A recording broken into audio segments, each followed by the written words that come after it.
Hey, what is going on, you guys? My name is Rayge, and we are back today with a quick video in regards to Kang's ongoing event right now with the blitzing. Hopefully, you guys have been able to capitalize on some shards for him. But what I want to demonstrate, because I know a couple of people commented, and I know some of you are just trying to get through the rotations. I'm going to do a full live rotation just to showcase for you guys, how many fragments we're getting per rotation. But as well, a great opportunity for you to see the teams I'm using and the strategies involved. So that said, I'm just going to go to the orbs here because I was able to do a couple blitz wins here just to get enough for one orb drop here.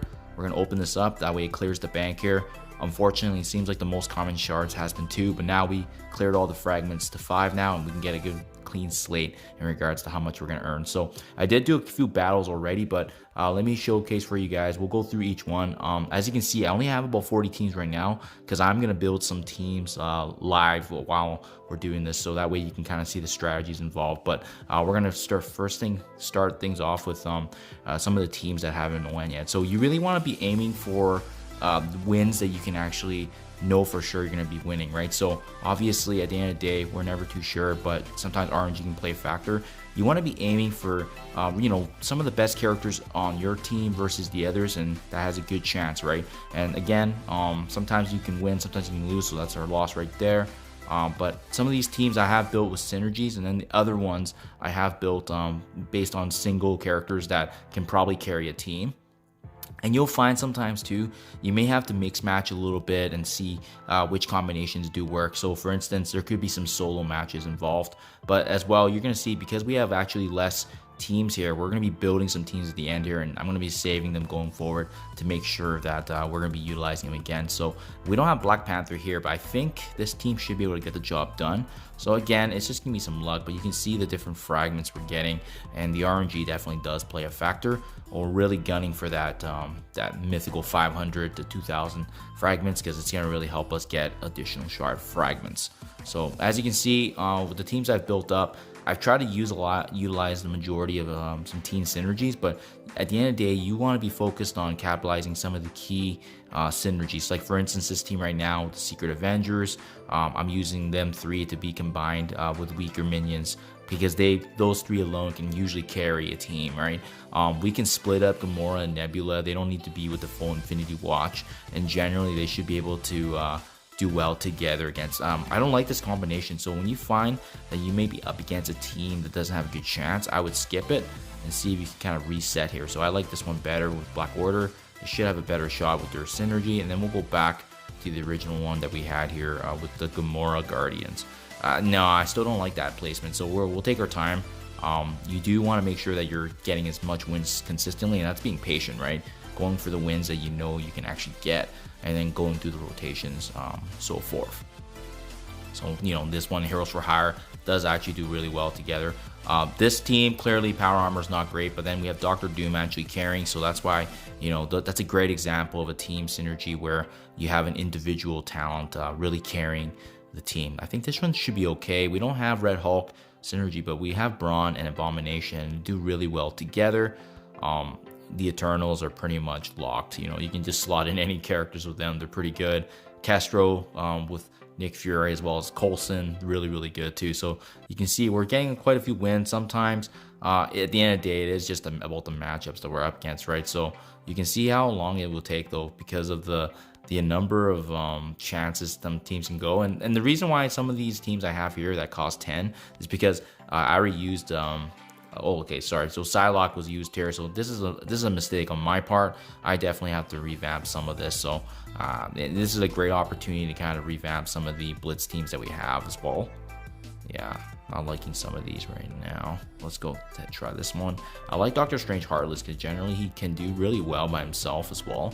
But you can see we're gonna have to be going through and creating some new synergies here, and that's what I like about these blitz events. Although they are tedious, it does give us an opportunity now to kind of revamp and really review which teams work, which don't.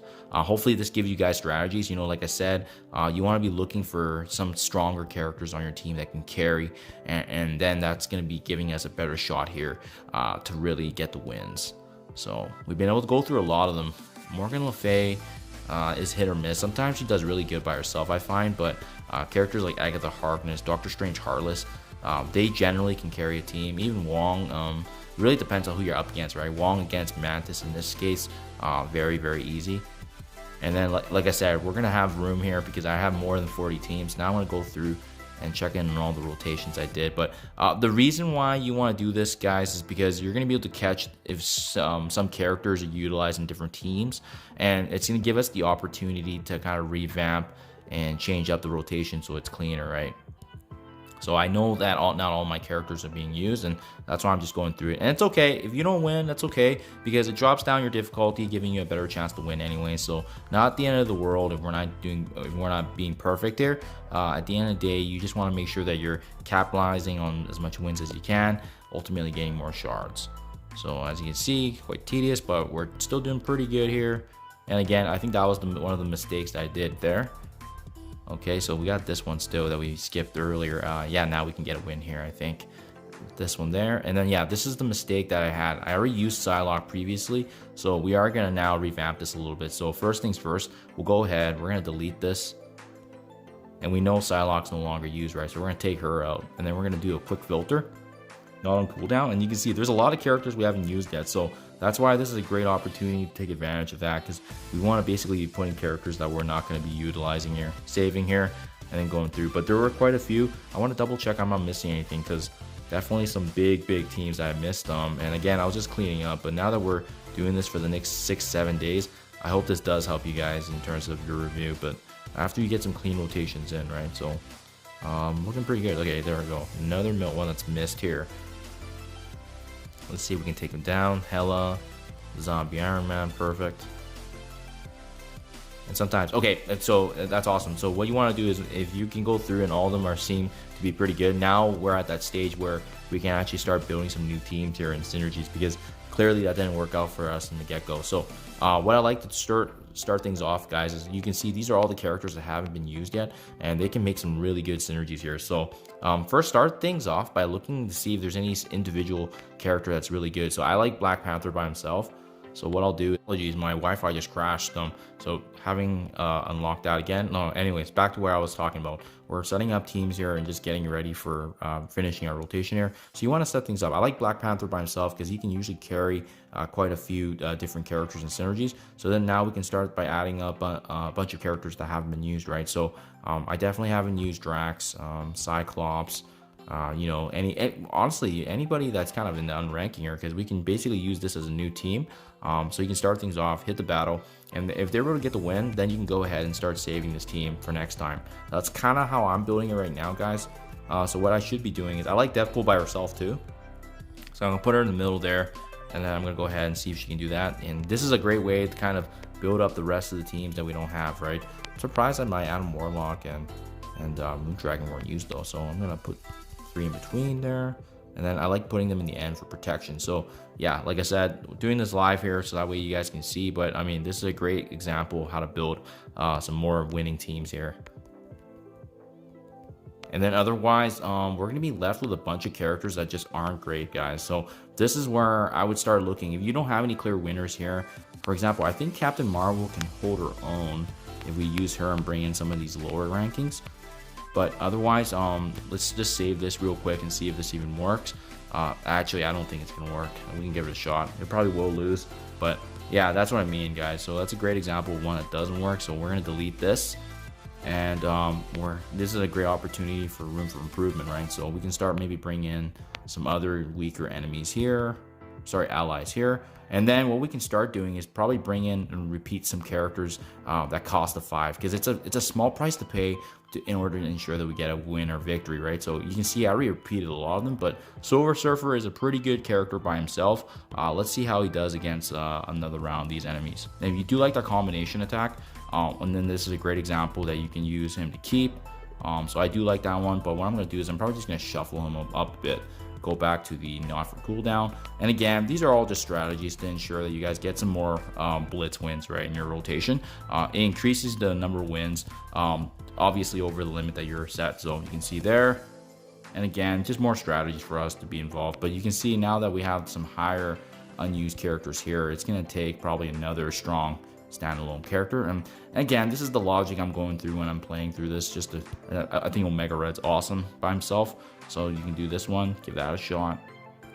But yeah, those are the strategies, guys. It's a small cost to pay, and really you want to be going through all the non-cooldowns and save them if you can, and that way the next time you do your rotation, we're going to be in a really good spot to maximize and ensure that we use as much characters as possible. Don't really see a lot of characters here great for use now. Dormammu is a good one. If you guys have them available, standalone, should be able to take this down. So there you guys have it. A little bit lengthier, but hopefully this gives you guys some insight in terms of how I approach it. Now that I have all these teams saved up, I'll make sure to save this one as well. Then we have some more victories, right? So that's about 40 to 45 teams available to capitalize. So there you guys have it. Just a short sample in terms of what kind of goes through my strategy. Now that said, we did have 0 points before when we reset the orb. Let's see how we did overall now for the Conqueror orb. So you can see 1420, guys. So after all those wins, 1400 points. So that's generally what I'm kind of ballparking right now. But again, RNG is going to play a factor as per usual, guys. So there you have it. Thank you as always. I hope this helps you guys in your progression. Perhaps give you some strategy in terms of some characters that can carry a team and how I'm kind of approaching it. Thank you as always. Good luck with your guys' Kang blitzing, and I'll catch you guys in the next one.